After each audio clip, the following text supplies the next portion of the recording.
नमस्ते दर्शकों, India news देख रहे हैं आप और मैं हूं आपके साथ वैभव मिश्रा। कट्टरपंथियों का बुरा अंजाम, हसीना के लौटने का पैगाम। दरअसल बांग्लादेश की राजनीति एक बार फिर बड़े बदलाव के दौर से गुजरती दिखाई दे रही है।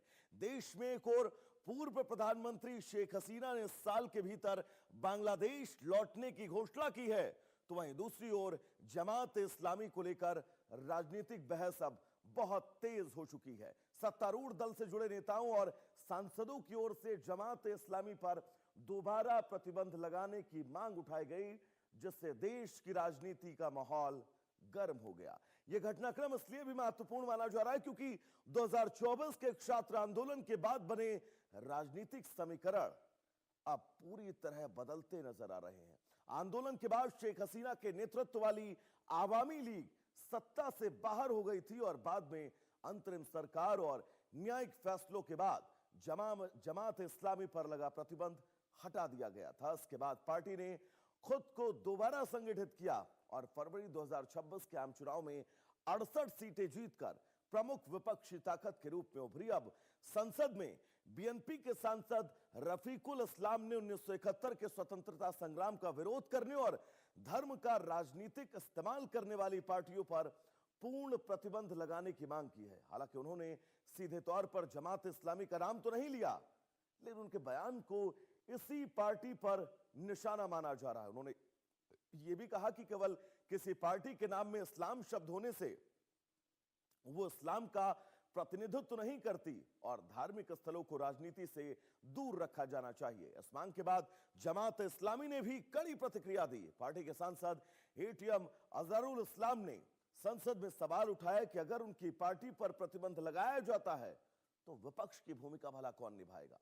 उन्होंने आरोप लगाया कि कहीं सरकार आवामी लीग को फिर से मुख्यधारा की राजनीति में लाने की कोशिशें तो नहीं कर रही। इस बीच शेख हसीना की संभावित वापसी की चर्चा ने राजनीतिक अटकलों को और तेज कर दिया। विश्लेषकों का मानना है कि आने वाले महीने में बांग्लादेश की राजनीति में अब नए गठबंधन, टकराव और रणनीतिक बदलाव देखने को मिल सकते हैं। तो फिलहाल जमात इस्लामी पर प्रतिबंध की मांग और शेख हसीना की वापसी के बीच बहुत सारी चर्चाएं। हमारे साथ सुशील जी जुड़े हुए हैं। बहुत स्वागत है सर आपका इंडिया न्यूज पर। सुशील जी, क्या माना जाए, शेख हसीना की वापसी वाकई बहुत जल्द होने वाली है? क्योंकि वहां के राजनीतिक समीकरण जो कह रहे हैं वो इसी दिशा में बिल्कुल साफ इशारा कर रहे हैं।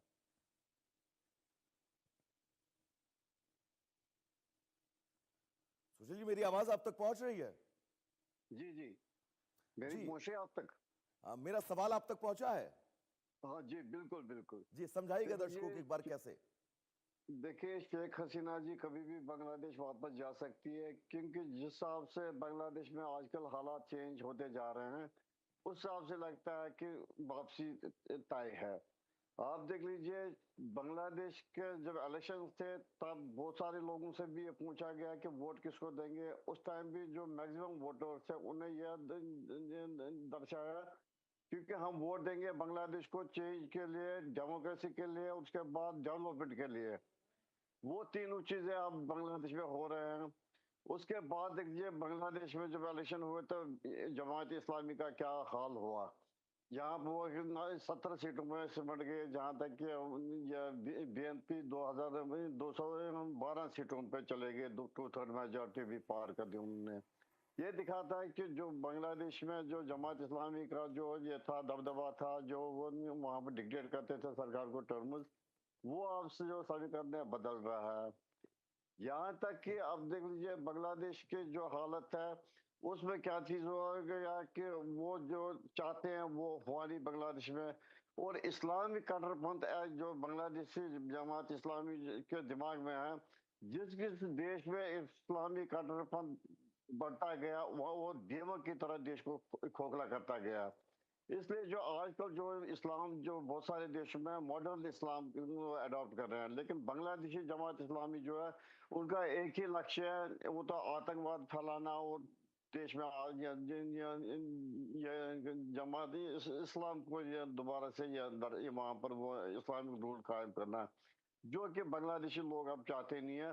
यहाँ तक कि आप देख लीजिए, जब ये प्रधानमंत्री जो बीएनपी के बन गए तारिक उर रहमान, सबसे पहले जो जब उन्होंने जीत की, सबसे पहले जो फोन कॉल उन्होंने किया वो उन्होंने प्रधानमंत्री मोदी जी को किया, क्योंकि उन्होंने मैसेज किया था मुबारक के लिए। तो उसमें उन्होंने पहला जब ये उनको ये फोन कर दिया कि, और ये भी कहा कि मैं चाहता हूँ कि जो हमारा नेबरिंग देश है हम उसके साथ अच्छे ताल्लुकात बनाए।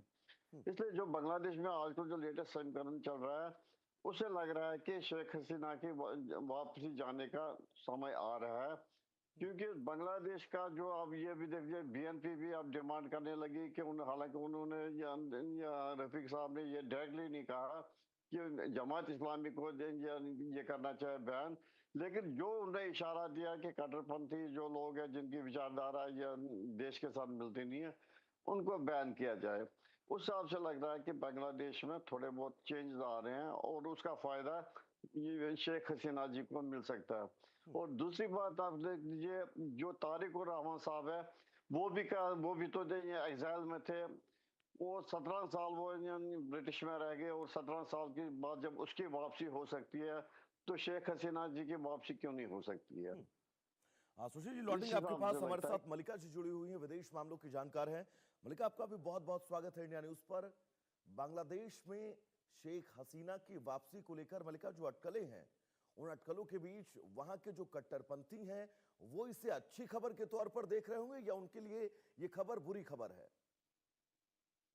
नमस्कार वैभव जी। देखिए, कट्टरपंथियों के सामने जैसे ही हसीना का एंगल आता है तो कहीं ना कहीं इनकी हिस्ट्री क्या रही है। 1972 से 1971 जो लिबरेशन वॉर थी बांग्लादेश की, उसमें साफ साफ काफी लोग जो जमाते इस्लाम है उनको ट्रायल पे लिया गया था, क्योंकि वो कभी नहीं चाहते थे कि पाकिस्तान से बांग्लादेश अलग हो। इनफैक्ट उन्होंने ऐसी ऐसी चीजें की थी, ऐसे ऐसे इवेंट्स हुए हैं जिसमें जमाते इस्लामी की जो सीनियर लीडरशिप है उन्होंने अपनी ही बांग्लादेशी सिटीजन्स को फंसाया था जो लिबरेशन के लिए लड़ रहे थे। और काफी उसमें वॉर ट्रायल्स में जमाते इस्लाम के सीनियर लीडर्स को सजा भी दी गई थी। तो हमने देखा कि 2013 में भी जो जमाते इस्लाम का कहीं ना कहीं एक रजिस्ट्रेशन था, उसको भी हाई कोर्ट ने बांग्लादेश के कॉन्स्टिट्यूशन से अलग माना। ये माना कि ये सेक्युलर इन नेचर नहीं है, बहुत एक्सट्रीमिस्ट है, तो उसको बैन कर दिया गया। तो शेख हसीना के टाइम पर हमने देखा कि जमाते इस्लाम बैन था। उसके बाद भी 2024 में जो उसका स्टूडेंट पॉलिटिकल विंग था वैभव जी, उसने शेख हसीना के अगेंस्ट ये एंटी गवर्नमेंट प्रोटेस्ट करने शुरू किए, और इंटरिम गवर्नमेंट ने उसको वापस रीइंस्टेट कर दिया कहीं ना कहीं। और आज के टाइम में वो सेकंड लार्जेस्ट पार्टी और सबसे बड़ी ओपोजिशन में पार्टी बैठी हुई है। तभी हम देख रहे हैं कि टाइम एंड अगेन बहुत सारे एक्सट्रीमिस्ट केसेस हो रहे हैं वहां पर। हिंदू माइनॉरिटीज को जलाया जा रहा है सड़कों पर, उनके खिलाफ बहुत सारे एक्शंस उठाए जा रहे हैं। तो कहीं ना कहीं हम देख रहे हैं एक्सट्रीमिज्म बढ़ते जा रहा है और डेमोक्रेसी खतरे में है। While at the parallel side हम देख रहे हैं कि कल ही हमने देखा कि मोंगला पोर्ट जो पहले भारत को जाना था, वो बांग्लादेश ने चाइना को कहीं ना कहीं दे दिया है। तो शेख हसीना के टाइम पर जो भारत और बांग्लादेश के जो रिश्ते सुधर रहे थे, वो कहीं ना कहीं तारिक रहमान उन चीजों में कट्टरपंथ भी ला रहे हैं, उन चीजों को इन्फ्लुएंस भी कर रहे हैं। फिर हम देख रहे हैं जमाते इस्लाम बार बार एक ह्यूमन शील्ड बना रहा है, बोल रहा है कि इंडिया वापस लोगों को भेज रहा है। तो ये सब काफी हम देख रहे हैं क्रॉस बॉर्डर में जमाते इस्लाम बहुत ज्यादा क्रॉस बॉर्डर अपने लोगों को वहां पर सेटल करना चाह रहा है। आज के टाइम में चिकन हेड में सबसे ज्यादा बांग्लादेशी हैं अगर हम देखें तो। कंटिन्यूसली वैभव जी, ये एक बहुत रिस्की सिचुएशन हो गया है। उसी बीच पे शेख हसीना का ये बयान आना कि मैं वापस जाना चाहती हूँ, ये इनके लिए अभी ये इनको नींद नहीं आने वाली है जमाते इस्लाम को। बिल्कुल, और तय भी है, क्योंकि जो हालात इन्होंने 2 साल के अंदर बांग्लादेश में बनाए हैं, सुशील जी, उन हालातों का रोका जाना बहुत जरूरी है। सुशील जी, एक सवाल मैं आपसे पूछूंगा, क्योंकि जब बांग्लादेश से शेख हसीना को वहां से भगाया गया, वहां पर प्रधानमंत्री आवास तक वो कट्टरपंथियों की भीड़ पहुंच गई, और 1975 का वो दिन दोहराने वाली थी जिस दिन शेख हसीना के पिता समेत उनके पूरे परिवार की निर्मम हत्या कर दी गई थी। तो क्या ये समझा जाए शेख हसीना पूरी तरह से सुरक्षित अपने आप को वहां पर महसूस करेंगी? उनकी जो पार्टी है वो अपनी पार्टी को कैसे मजबूत करेंगी? अपने खोए हुए जनाधार को वापस लाना कितनी बड़ी चुनौती उनके लिए है? सुशील जी। देख लीजिए वैभव जी, 1975 में जो वाकया बांग्लादेश में हुआ, उस टाइम भी बांग्लादेशी का हाल, जो इंडिपेंडेंस का मूवमेंट चल रहा, जो जमात इस्लामी है बांग्लादेश में, उनके जो ये थे वर्कर्स थे, कट्टरपंथी थे, उनने कम से कम 10-15 लाख लोगों को मौत के घाट उतार दिया, हम्म। जिसमें कि ज्यादातर लोग जो थे वो हिंदू माइनॉरिटी से ही थे। और पिछले जो मूवमेंट हुई 2024 में बांग्लादेश में, या जो जान नहीं या जड़ था, उस मूवमेंट में भी जो बांग्लादेशी के लोग थे, उन्होंने माइनॉरिटीज को कैसे निर्मम हत्या से मारा दिया, सड़कों पे जलाया, घर उनके जलाए, घर पे अंदर जाके, मंदिरों के अंदर जाके मारपीट और मार दाड़ कर दी। उस हिसाब से तो इतना बिल्कुल आसानी है जिसके लिए शेख हसीना के लिए वापस जाना।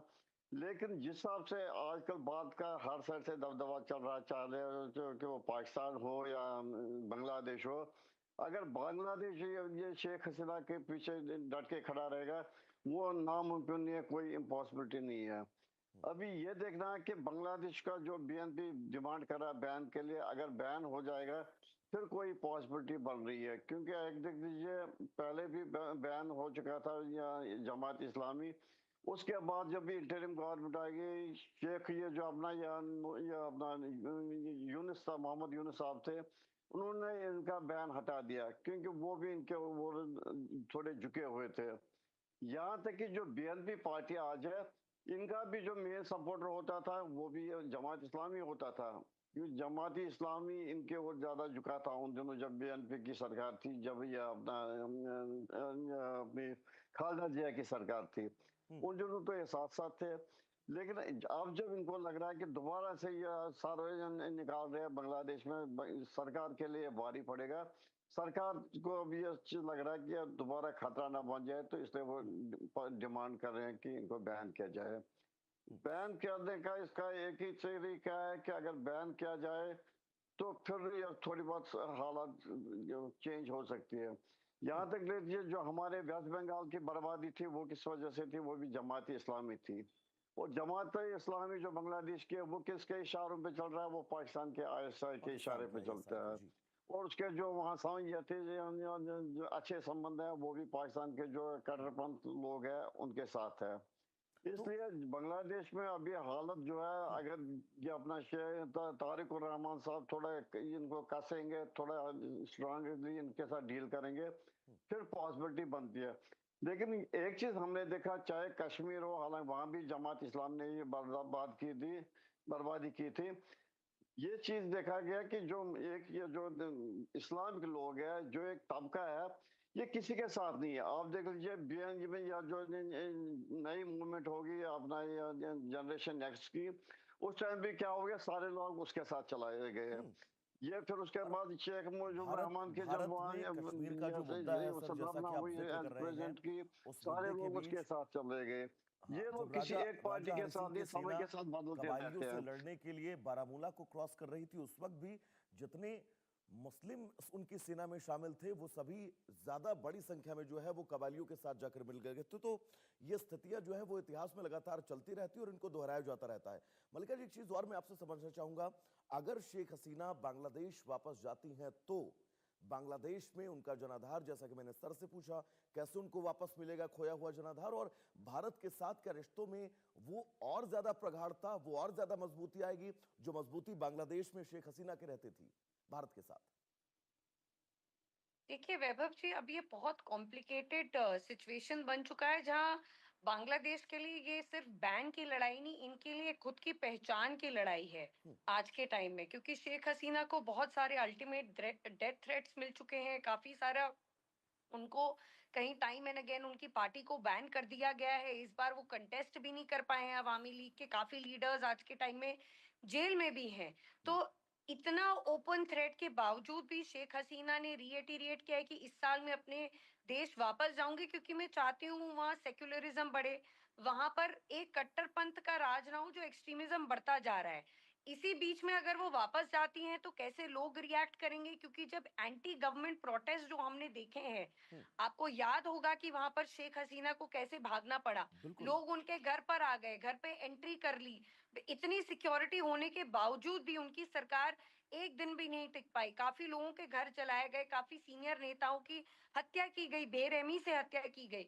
तो कहीं ना कहीं हमने देखा है कि वो सब जो हुआ है, उसके बाद क्या तारिक रहमान उनको प्रोटेक्शन देंगे, क्या सिक्योरिटी देंगे, क्या उनको एक पैसेज देंगे? तो ये सब इंपॉर्टेंट डिस्कशन पॉइंट हो जाते हैं कि शेख हसीना क्या उनसे बातचीत में है, हाई लेवल एक्सचेंजेस हुए हैं इन दोनों के बीच में कि ये वापस जाना चाह रही है। अदरवाइज अगर इनको सिक्योरिटी नहीं प्रोवाइड की जाती है तो देखिए बांग्लादेश में आज के टाइम में हालत बहुत ठीक नहीं है।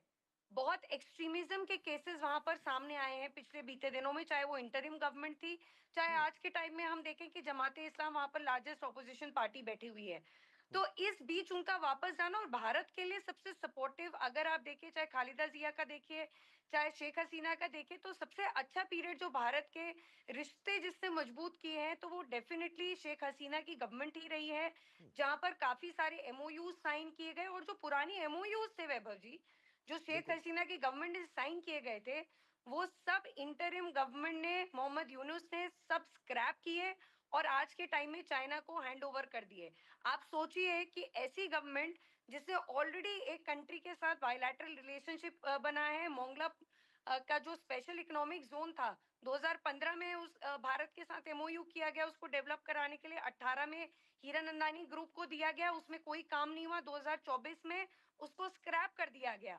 और आज के समय में हम बैठे तो तारिक रहमान की सरकार ने वो पूरा मोंगला पोर्ट का एरिया पकड़ा दिया है चाइना को डेवलप करने के लिए। तो ये जो बांग्लादेश अब डुअल गेम करना चाह रहा है, कहीं ना कहीं हम थोड़ा देख रहे हैं कि एंटी इंडिया एक सेंटिमेंट्स बढ़ते हुए नजर और आ मलिका रहे जी, हैं जो हम पहले नहीं देखा मलिका जी, करते जो थे। आम जनता बांग्लादेश की है, आम जनता बांग्लादेश की अपने अधिकारों को, अपने हक को, उनकी जो बेसिक बुनियादी जरूरतें हैं उनको वो पहचानती है। भले ही कट्टरपंथी का चोला ही उन्होंने क्यों ना ओढ़ रखा हो, लेकिन बिजली, पानी, विकास, सुरक्षा, सब कुछ उनको जरूर चाहिए। और इसी वजह से अंदर खाने कहीं ना कहीं से स्थितियां जो है वो थोड़ा सा अलग जरूर है बांग्लादेश में, और हालात अब हो सकता है आने वाले वक्त में और सुधरे। आप दोनों का बहुत बहुत शुक्रिया हमें समय देने के लिए और इन तमाम जरूरी जानकारियों को हमारे